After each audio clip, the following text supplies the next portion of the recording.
निशंक होई रे मना, निर्भय होई रे मना, प्रचंड स्वामीबळ पाठीशी नित्य आहे रे मना, नित्य आहे रे मना. जय शिवदत्त श्री स्वामी समर्थ महाराज की. हॅलो. हॅलो. हा बोला ताई.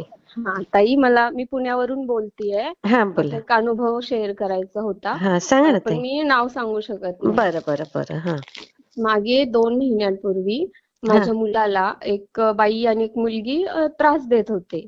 अरे बापरे. आणि त्यांचं मुलगा केवढा आहे तुमचा? तो 20 वर्षाचा आहे. पण अरे आता मुलं म्हणजे आता काहीतरी होती त्या मुलीची आणि त्याची ओळख होती. अच्छा अच्छा अच्छा. हा हा. तर त्या मुलीची फॅमिली पण त्याला सपोर्ट करत होती, त्या दोघांना. आणि आम्हाला काही माहित नव्हतं. अच्छा. तर काहीतरी त्यांचे पैशांचे वाद झाले. म्हणजे मुलगा त्या मुलीला आता चालतं, मुलं मुलींना फिरायला नेणं, कपडे घेऊन देणं, असं हा काहीतरी हा हा. त्यांचं चालायचं. तो खर्च करायचा तिच्यावर. अरे. तर मग त्यांचा काहीतरी वाद झाला. हम्म. हा तिला काय म्हणजे तिला काहीतरी पाहिजे होतं वस्तू आणि हा देऊ शकत नव्हता. अच्छा तर अच्छा. हा. त्याच्यावरून त्यांचं खरं म्हणजे पैशांवरून त्यांचा सुरू झाला वाद. अच्छा. हा. मग त्याच्या घरचे, त्या मुलीच्या घरच्यांनी पण मग घरी येऊन माझ्याकडे येऊन भांडणं केली, बडबड अरे. केली. मग आम्हाला माहित नव्हतं, तोपर्यंत काहीच प्रकरण माहित नव्हतं. हा हा. ते घरी आल्यावर मग त्या बाईनी शिवीगाळ केली, अरे पोलीस बापरे. कंप्लेंट करू अशी धमकी दिली. अय्या. आणि मग आम्ही घाबरले, मी खूप घाबरले. मला काही माहिती नव्हतं आधी. आणि बरोबर. मिस्टर खूप स्ट्रिक्ट आहेत एकदम. अय्या. तर एक भीती म्हणजे मिस्टरांना कळलं तर काय होणार. हो हो आणि हो. दुसरी भीती म्हणजे हे पोलीस वगैरे ह्या गोष्टी काही आपल्याला काही सर्वसामान्य लोकांना माहिती नाही नसतात. नाही नाही नाही, खरंय. आणि मुलाचं पण एवढं काही वय नाही. त्या मुलीचं वय जास्त होतं ह्याच्यापेक्षा. अरे. आणि त्यांच्या बोलण्यातून म्हणजे बहुतेक ते असे हुशार लोक, हा हा. चलाक. त्यातलेच चलाख लोक असंच. हम्म. तर मग खूप टेन्शन आलं मला. मग मी केंजळे दादांना फोन केला. हम्म. तर दादा बोलले की दादांना मी सांगितलं असं असं झालंय दादा, मला तर खूप टेन्शन आले, आता काय करू.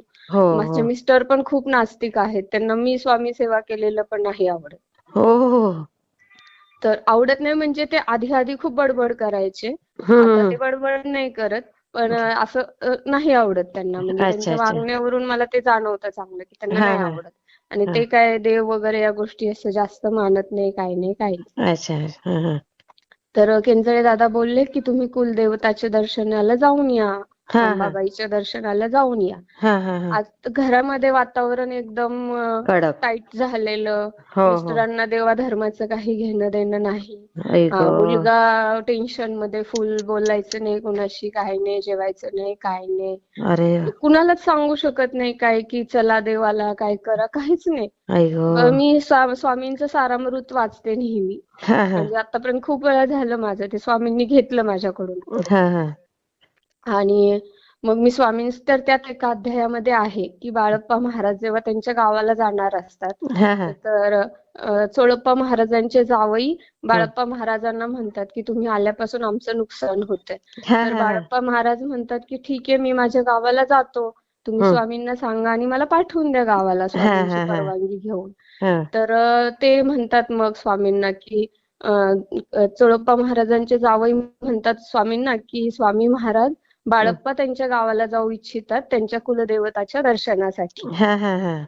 तर स्वामी उत्तर देतात की कुलदेवतेचं दर्शन तर बाळप्पा इथे रोज करतोय. आणि हा. मग स्वामी स्वतः बाळप्पा महाराजांच्या कुलदेवीच्या रूपामध्ये त्यांना दर्शन दर्शन देतात. देतात. हा. काही सांगता नाही माझ्या अंगावर आता हो ना हो अक्षरशः ना. काटा उभा राहिला. खरं. तर ती स्वामींची एक मूर्ती आहे, म्हणजे देवीच्या रूपात पण स्वामींची आहे. हा हा. बरोबर. एक फोटो पाहतो आपण नेहमी तो बरोबर. हो, ते हिरव्या हिरव्या साडीतला. रंगाच्या हो साडीमध्ये. हो. हो हो. तर ते मला सगळं आठवत होतं. आणि मग मी स्वामींसमोर बसले, स्वामींना म्हंटल बघा स्वामी महाराज, हा. जर तुम्ही बाळप्पा महाराजांचं कुलदैवत आहात तर तुम्ही माझं पण कुलदैवत झालं. मी खूप आई छोटीशी भक्त गं. आहे, म्हणजे मी त्यांची काहीच बरोबरी कुणाची करत नाही. हा. पण माझी पण तुम्हीच कुलदैवत. मला कुठली अंबाबाई माहिती नाही, मला कुठला ज्योतिबा माहित नाही. म्हटलं हा हा. तुम्हीच माझी अंबाबाई. हा हा हा. तुम्हीच माझा ज्योतिबा. तर बापरे. तुम्ही ठरवा माझ्यासाठी काय योग्य आहे. मी नाही म्हणत की माझ्या हा माझी ह्यातून मुक्तता करा. फक्त जे योग्य आहे स्वामी महाराज ते हा करा. हा. जो चुकलाय त्याला त्याच्या चुकीची जाणीव करू द्या. जो चुकला नाहीये त्याला शिक्षा नका करू. बरोबर आहे. आणि ताई मला काही कुलदेवताला जाणं झालं नाही. हम्म. मला राजेंद्र केंजळे दादांनी सांगितलं होतं की तुमची जी नित्यसेवा आहे रोज चालू, त्यांनी विचारलं होतं काय करता, हा तर मी सांगितलं होतं मी काय सेवा करते हे सांगितलं. हा हा. ते म्हटले तुमची नेहमीचीच नित्यसेवा चालू ठेवा. हम्म. म्हणून मी वेगळं काही केलं नाही ताई. बरोबर. हा आपली तीच सेवा माझी आपली रोजची, आणि ती पण रोज होत नाही, कधी करणं होत नाही, कधी होतं. हा हा तर हा. मी आपलं तेच चालू ठेवलं. पण मी स्वामींना म्हंटल हे बसून समोर हम्म. की असं असं विनवणी केली बाई ग, स्वामींची. आणि काय त्या ताई, आईची म्हणजे तळमळ तुमची. हो ताई, मी काय सांगू, माझा हम्म. मुलगा अजूनही माझा मुलगा जेवत नाही नीट. अरे म्हणजे अरे. आम्ही त्यातून आलो बाहेर, पण हा. ते म्हणतात ना वेळ लागतो थोडासा हो सगळ्या हो हो गोष्टींना. हो हो हो. आणि त्याचं काय एवढं वय नाहीये ताई अजून बरोबर. ह्या गोष्टींचं. अल्लड वय असतं त्याच्यात, ते अल्लड विश्वास वय. ठेवतात कोणावर पण. हो, आणि त्या दोघी जणी खूप हुशार. मग आता त्या काय बाईचा करता, नवरा त्या पण आल्या खूप परत? हुशार. नाही, मग तेच 15 दिवस गेले ताई असेच. माझी आपली स्वामींची सेवा चालू होती. हा. ना मी टेन्शन फक्त डोक्यात एक की घरात कळलं त्या पुन्हा आल्या घरी तर काय काय करणार. करायचं. मला हो. तर जोरात बोलायची पण हिंमत नाही होऊ शकत, आई ग. भांडू पण शकत नाही मी. काय बरोबर. होईल काय होईल. आई आणि ग. आपली चालू होती स्वामींची सेवा ताई. 15 दिवस झाले. हा त्या मायलेकी स्वतःहून घरी आल्या, त्यांनी माफी मागितली. त्या फक्त एवढंच म्हणल्या की ताई जे झालं मागचं सगळं सोडून द्या, हा. आम्ही आमच्या जगात राहतो, तुम्ही तुमच्या जगामध्ये राहा. आई ग. मी काहीच विषय घेतला नाही ताई मग, की नाही का तुम्ही असं केलं, तुम्ही तसं केलं. नाही, मी मग हे काहीही त्या बोलले नाही. भांडायला येत होत्या तर त्या काय म्हणत होत्या, काही त्यांना तेव्हा त्या पैसे पाहिजे खूप होते का? हो, तेव्हा त्या खूप भांडत होत्या. तेव्हा त्या म्हणत होत्या की तुमचा मुलगा माझ्या मुलीच्या मागं लागला. आता हम्म. माझा मुलगा लहान त्या मुलीपेक्षा वयाने. हा. ती मुलगी मोठी जॉब करणारी मुलगी, आणि हा तर हम्म. अजून शिकतोय कॉलेजमध्ये. बरोबर. मग हा. हा कसं काय जॉब करणाऱ्या मुलीच्या मागे गेला, बाईच्या मागे गेला, कसा त्यांच्या ऑफिसला गेला, हे मला काहीच माहित नाही. अच्छा. हा पण त्या असे आरोप लावत होत्या आणि मुलगा मान्य नव्हता करत. तो अच्छा. म्हणायचा की म्हणजे ह्यांनी आधी पुढाकार घेतलाय असं तो म्हणत होता. हा हा हा. आणि त्या उलट सांगायच्या की तुमचा मुलगा आमच्याकडे आला असं सांगायच्या. आई गो. आता खरं काय खोटं काय स्वामींनाच माहिती. बरोबर. पण त्या खूप भांडल्या, आणि त्या भांडणामध्ये म्हणत होत्या की आम्ही तुमच्या विरोधात पोलीस कंप्लेंट करू, फसवणुकीचा गुन्हा दाखल अगो करू, असं बाई. तसं म्हणत होत्या. हा. पण 15 दिवसांनी त्या आल्या घरी आणि स्वतःहून म्हटल्या की ताई जाऊ द्या, जे झालं ते झालं.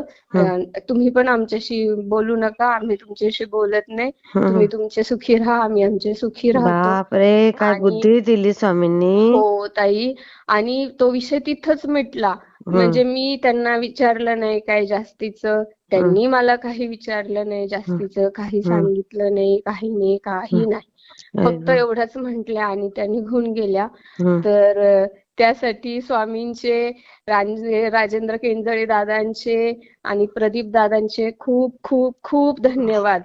कारण जर हे लोक मधले नसते तर आम्हाला ह्या गोष्टी काही कळाल्या नसत्या. मी खरंय अशा खरं. संकटात होते ना ताई की मी कुणालाही सांगू सुद्धा शकत नव्हते. हो, आणि ह्या आणि अशा यातून गोष्टी कसं असतात बाहेर ना. पडायचं बरोबर आहे. हे मला काही कळत नव्हतं. खरंय खरंय. आणि खूप छान. आजकाल कायदा खूप मुलींच्या बाजूने आहे. आपल्या मुलांच्या साईडने कायदा खूप कमकुवत आहे हो ताई हो आता. हो. म्हणजे खरंय. मी 1-2 माझ्या नातेवाईकांमध्ये वगैरे झालंय. आपण समाजात पण बघतो की हो एका मुलीचा ऍक्सिडेंट झाला तर 100 लोक गोळा होतात, पण हो मुलाचा हो. एक झाल्यावर कुणी गोळा होत नाही. खरंय खरंय. आणि पैसे खूप मोठे असते गोष्ट परत. बरोबर. आणि ही गोष्ट अशी होती ना ताई की कुणाला सांगूच शकत नाही. म्हणजे आपल्या इज्जतीवर पण प्रश्न, हो आपल्या हो मुलाच्या, हो. आणि 20 वर्ष म्हणजे अजून त्याचं शिक्षण काहीच पण नाही. चालू आहे खरंय ना. खरंय. तर म्हणजे सगळे अवघड होतं सगळं. आयुष्य उद्ध्वस्त करणारे पण असतात लोक. हो उठवून टाकतात आयुष्यातनं मुलांना. हो. खरंच पण त्यामुळे. झालं स्वामींच्या कृपेने. आणि इतकं म्हणजे बिनधास्त वाटतं ना ताई हा हा हा. की स्वामी आहेत आणि आहेत आपल्या आहेत. सोबत खरंय. स्वामी काही चुकीचं होऊ देणार नाही. हा. आणि आपल्या सोबतच सोडा, पण जे चुकीचं वागतात त्यांना सुद्धा स्वामी क्षमा करून हो हो. योग्य मार्ग दाखवतात. त्या खरंय खरंय. बाईला, तिच्या नवऱ्याला स्वामींनीच चांगली बुद्धी दिली की हो. सोडून द्या तुम्ही ते विषय, नको त्या बरोबर. अशा गोष्टींच्या नादी लागू नका. लागू नका. ही खरंय. स्वामींनी त्यांना चांगली बुद्धी हो, दिली हो, आणि हो. आमचं सगळ्यांचं चांगलं केलं. खरंय. एवढंच. तर खूप पण खूप ना आता थँक्यू ताई प्रदीप दादांना, खूप थँक्यू राजेंद्र दादांना, खूप थँक्यू की ते आम्हाला मार्गदर्शन करतात. पण लेकाला पण तुम्ही ना स्वामी सेवा करायला लावा. करतो तो, करतो. करतोय ना? हां, हो, हां, हां. करतो म्हणजे आपलं अंघोळ करून मुलांना कॉलेज, क्लास, तर नमस्कार वगैरे करतो, मानतो नमस्कार तो नाही ताई, स्वामींना. तारक मंत्र कंपल्सरी म्हणायला लावायचा. एखादी माळ तरी जप करायला सांगा.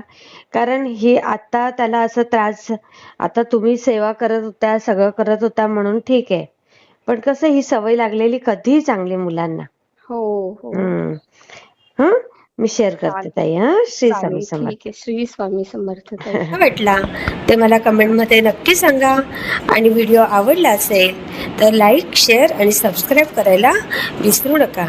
आणि हो, तुमचेही असेच काही अनुभव असतील तर या दिलेल्या नंबरवर रात्री 9 ते 10 ह्या वेळेमध्ये तुम्ही शेअर करू शकता.